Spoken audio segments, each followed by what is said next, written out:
they said Cleopatra used to bathe in milk, that's, but it wasn't milk, it was cannabis. This plant has these cannabinoids, and these cannabinoids are replicas of a mineral, of a molecule your brain makes. And then I will unveil this whole new talk on you and your Merkaba, and literally the road to perfect health. Because basically, in my experience, and this is something that I've done myself, and I've taken quite a few people through it, because I've treated 300 people.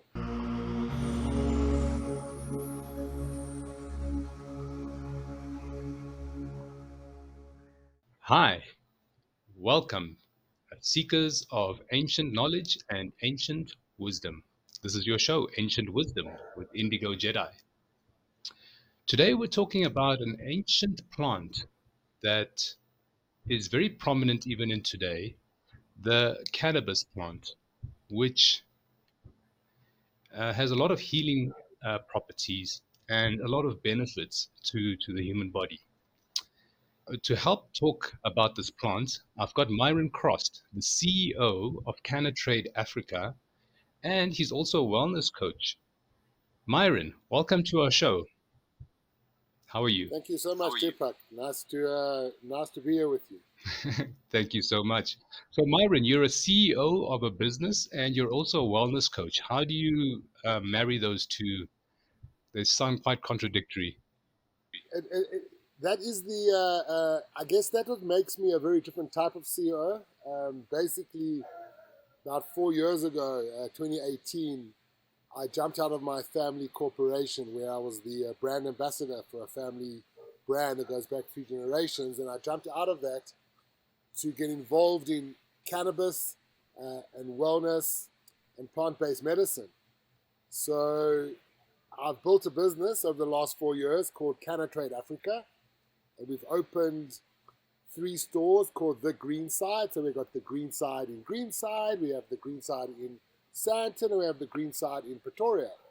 And basically, when I set out on this journey and left my family business to open this company called Cannatrade Africa, I immediately began working with medical cannabis. I went to my first expo in 2018, and sick people made their way to me, and they started lining up at my stand and saying, Myron, we hear you have knowledge and you can help us with medical cannabis.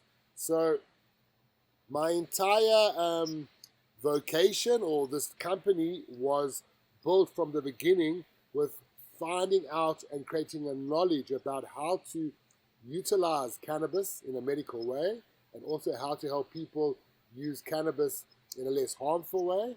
And that became the basis of this company. So I'm not your everyday CEO. I'm a different type of a CEO, because I'm the CEO, but I'm also the primary chief wellness coach. And that means that we're a very different type of company. And I like to compare us to Apple, primarily from the marriage of software and hardware and all this passion that comes through. And either you're an Apple person or you're not. With cannabis and plant-based medicine, we're talking about seed to sale. We're talking about, creating a very professional approach to working today with some very ancient medicines. So I hope I've answered your question right there. Yeah, no, that's brilliant, Myron. So this plant has been around obviously for thousands of years, and the ancients knew of its healing properties, and I think they used it in creams and balms, and they would consume it in other ways to get the CBDs right into their body, because that connects a system in our bodies, right? Maybe tell us a bit more about that. The word you were looking for is cannabinoid, which is, so let's understand that the the the body has what's called an endocannabinoid system. And the endocannabinoid system, we'll talk a little bit about it, is the self-regulatory system we have in our body that helps our body self-regulate and pushes us into homeostasis. So we can elaborate more about this later, but it's ultimately a two-way system that helps us manage the state of homeostasis, which is really a state of equilibrium. Now, when it stops working, we can look to nature for these cannabinoids. And they're found throughout nature. And they found in cacao, they found in white sage, they found in echinacea. But in the cannabis plant, there's over 100 isolatable medicines or cannabinoids. And CBD is one of these 100 that are found in the cannabis plant. Now, if we go back to the ancients, how do we know that the ancients used cannabis? Well, it's in a lot of our scriptures. You know, my background is I come from an Orthodox Jewish background, and it's mentioned. We just came through our a day of atonement or at-one-ment, which is called Yom Kippur. And if you read in the Torah, you'll read that the high priest only had a couple of herbs that he could take into the Holy of Holies, and one of those herbs was cannabosum. So there it is. It's mentioned there, cannabosum, and we're going back just under 6,000 years, 500, 700 something years. So I mean, that's. Then we go to the Tibetan Book of the Dead, and it's mentioned there. We go back to the Egyptians, and you mentioned balms and creams, and we all know Cleopatra had the most beautiful skin. They said Cleopatra used to bathe in milk, you know. But it wasn't milk; it was cannabis. And in the hieroglyphs inside a lot of the, in the different chambers, there are hieroglyphs with the cannabis plant in the hieroglyph used for skin, and we know that cannabis was used widely for skin in ancient Egypt. Now we come to our modern day history in South Africa. We know the African people have been using tsango. In fact, the koza, when you are a woman and you're of a certain age, maybe you're a gogo, you're about 65, 70, you get to enjoy your tsango. And the Boers, it's known that the Boers used to let their horses eat hemp because they knew that the hemp had some healing property. So back in the day, when you were sick, you went to your herbalist. This is before 1950, before pharmaculture, and you went to your herbalist, and you were feeling sick, you had some pain. The herbalist would give you some marijuana, cannabis marijuana, and you would get it in different ways. You would get it as a tea that you could make as a tea. You'll get it as something you could smoke. You'll get it as a cream, and then hemp was used. Up until 1950, hemp was used widely. Hemp was used as an animal feed. Hemp was used to make like cotton, so it was used for cotton and paper. So we had all rural people grew hemp, and hemp grew prolifically all over the world, and so they grew hemp. So we lived with hemp, and then when the wind would blow and the pollen would come off the hemp, we would get flooded with CBD, because hemp is very high in CBD, where marijuana is high in THC. So that's a little bit of a plug-in. Yes, there's no doubt that of all your ancient herbs, cannabis is being used for time and time again. And I'm sure it will be used into the future. That's fascinating. And I mean, I guess we've sort of lived through a dark ages in cannabis. I mean, it's been taken off, it's been suppressed, it's been made to be illegal, an illegal substance for decades, right? So, I mean, you said pre-1950, hemp was grown everywhere, but then there was a period of like a few decades where it was illegal to grow hemp or illegal to grow cannabis across the world, and now it's sort of making a comeback. Let's tell your viewers the difference between cannabis, marijuana, and cannabis hemp. So the gene is called cannabis. That is this gene. And from the gene cannabis has within it 100 medical properties called a cannabinoid or a phytocannabinoid is the correct terminology. And this cannabinoid or phytocannabinoids found in the cannabis plant is an identical replica of something your brain makes. It was discovered 20 years ago.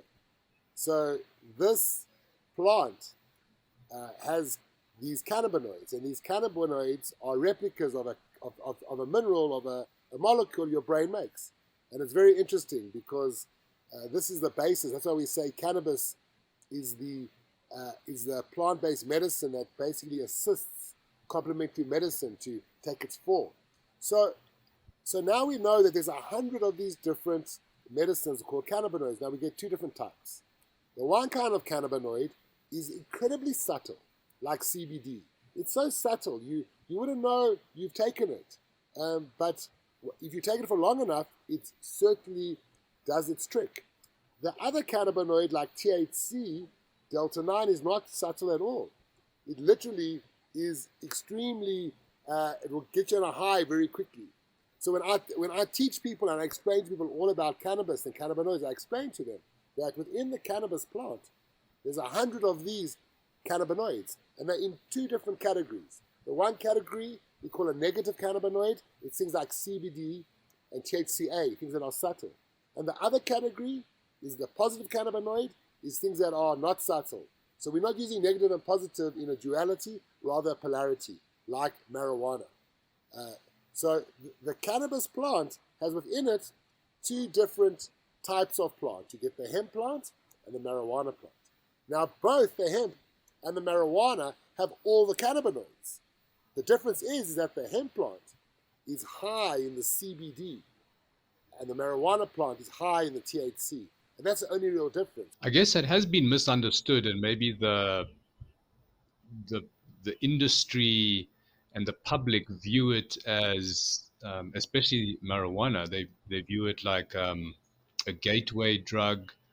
It especially gets children unfocused. I mean, if children are consuming marijuana, that's probably not beneficial. But you're making the point that there's actually two different plants. There's the THC dominant one and the CBD dominant plant, and the CBDs are more beneficial, right? And that's what we want to be focusing on. Well, it's like this. I mean, alcohol.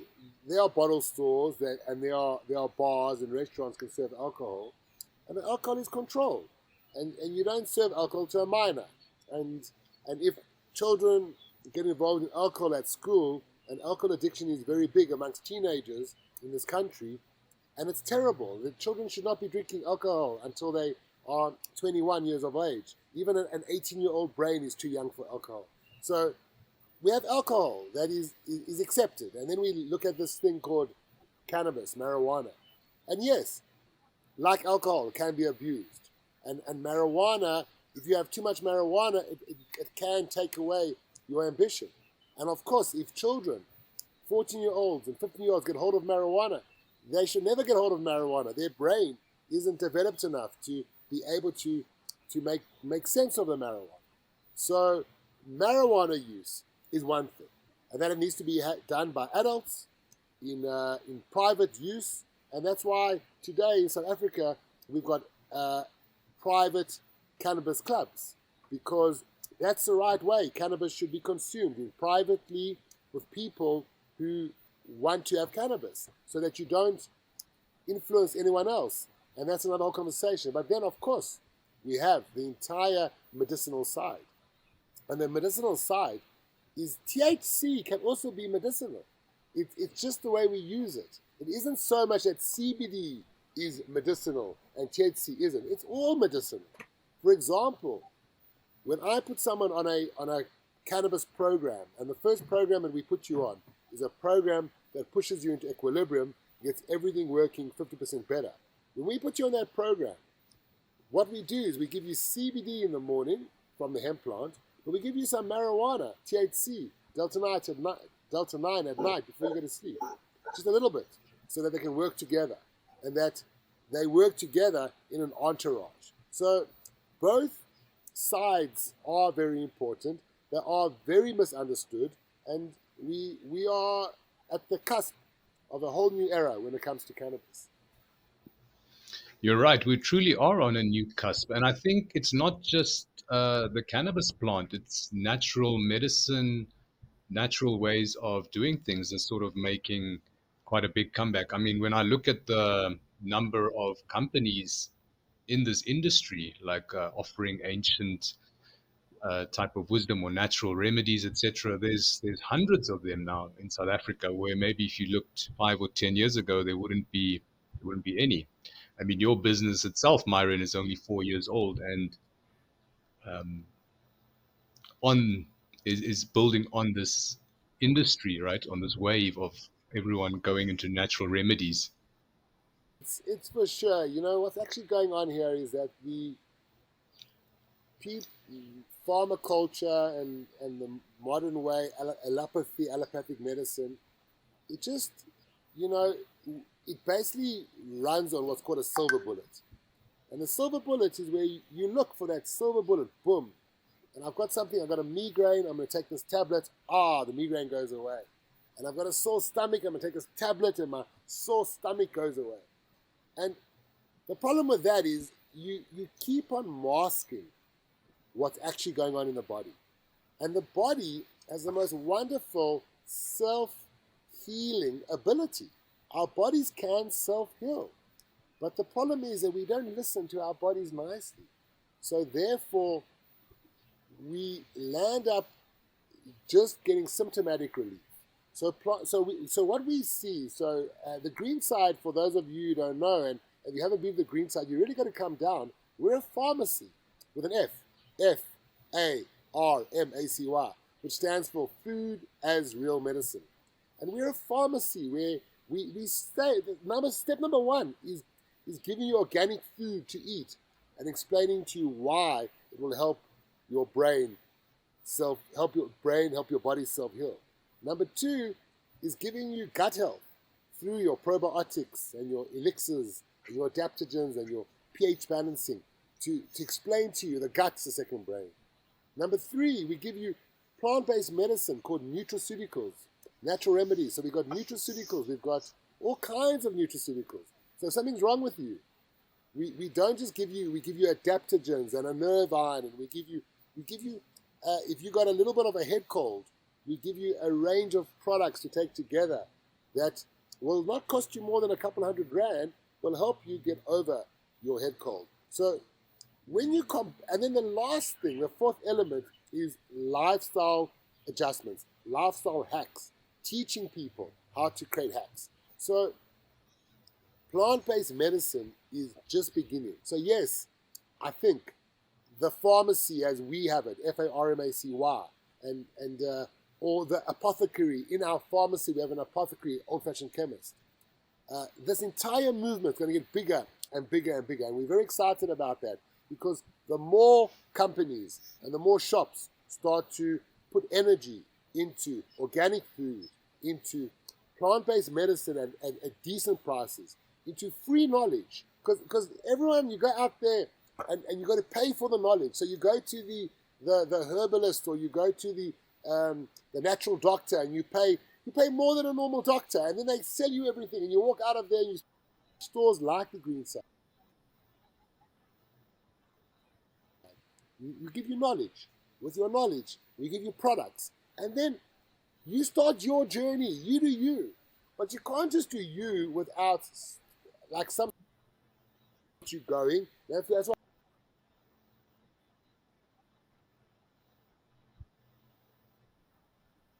we call our program You and Your Endo-Cannabinoid Journey. It's a journey. It's the road less traveled. It's a journey of self-discovery, of self-healing, of equilibrium, of balance. I hope I've answered it. So that's brilliant that you raised all of that and helping people go on this journey back to self-health and to wellness. And on that, there's a wellness hub event that you've been involved in over this year, which is doing exactly that. You're bringing natural remedies and ancient wisdom to the public through this concept called the Wellness Hub, right? It's a platform where natural healers and service providers can showcase their products and services, and the public can come and easily interact and experience these products and services. So, what are you going to be doing at this upcoming Wellness Hub, which is on the 5th of November?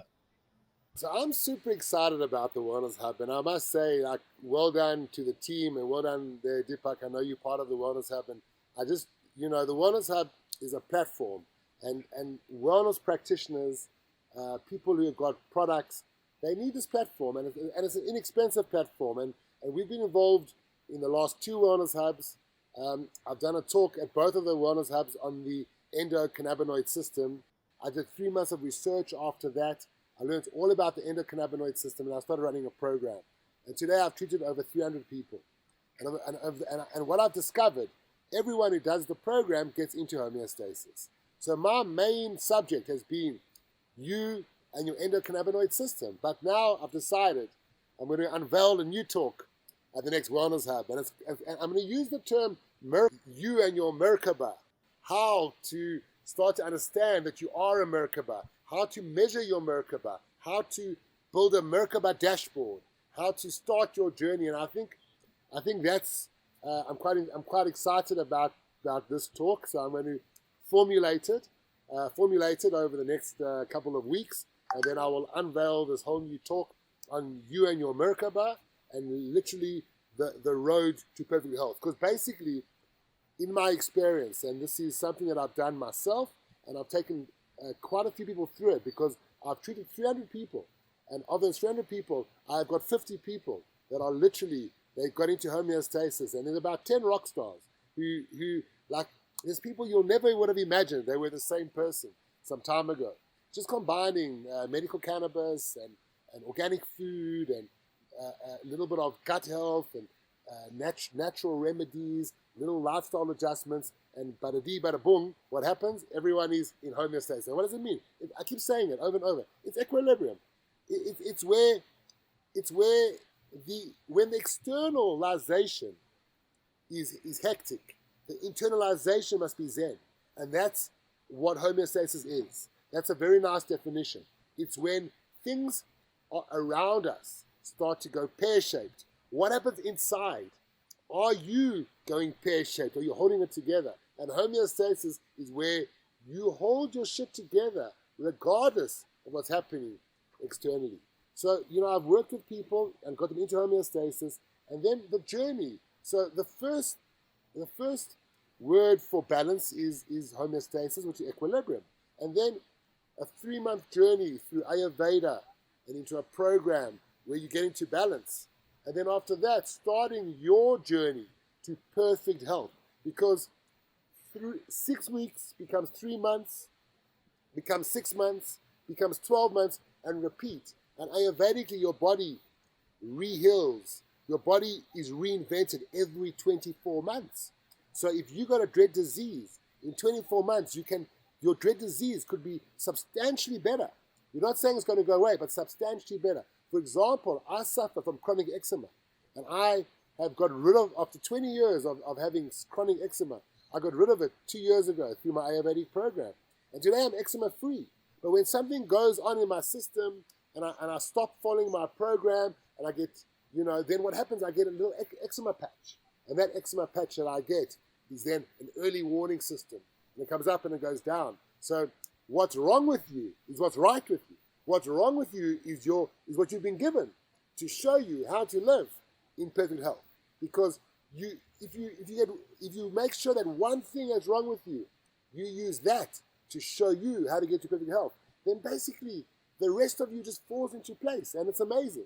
And that's why I'm excited at my next talk, to get into the meat of this conversation. I think that's a talk that I'll create. I'll do it at the Wellness Hub. I'll do it at the next upcoming Cannabis Expo. Deepak, I'm also super excited about this whole concept of the Wellness Hub website. We integrating the Wellness Hub with the green side, which is very exciting.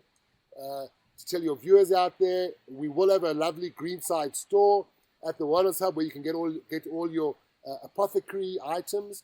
Plus, we make the fresh and healthiest burger in town. It's a beautiful plant-based burger. And I'm really excited because we've been talking a lot about this new directory, and that we're going to have this Wellness Hub directory. And I think that is going to be really a great thing for the public, because the public don't know who to choose. They don't know, where do I go? Do I go to the green side, or do I go to the red side? Do I go to Deepak Indigo Jedi, or do I go to some other Jedi? So where do I go? Do I go to Claire and Dr. Pooja? So the Wellness Hub is basically bringing together Josie's finest people, Josie's finest practitioners, Josie's finest wellness people are saying, hey guys, this is what the Wellness Hub. We are Josie's finest. We are in it, not because we want to get rich, because no one's getting rich from treating people for this kind of thing. We're in it because we want to make a difference. We want to help people. And I'm really super stoked that the Wellness Hub is going to be launching this directory that will really make it so easy for people to find their practitioners. Yeah, it's very relevant that you bring that up, Myron, because I think the public don't know where to look. I mean, it's so daunting. It's a bit unknown to them. So with this platform and the website directory, people can find practitioners, service providers, learn a little bit more about it, and interact with it a lot more easier. But Myron, we've come to the end of our time. I think this was a brilliant chat as always. Thank you so much for educating us about this plant, and we hope to chat to you soon in the future. Tipak, thank you so much. I'll put my glasses on for the last chat because at least I can see your great smile. I took my glasses off because it just, when I bringing through my information, let it flow, and it's so great. And well done with your podcast. And I look forward to coming on board onto your podcast another time. We've got lots to talk about, and fantastic. See you soon. Thanks, Myron. Go well. Bye.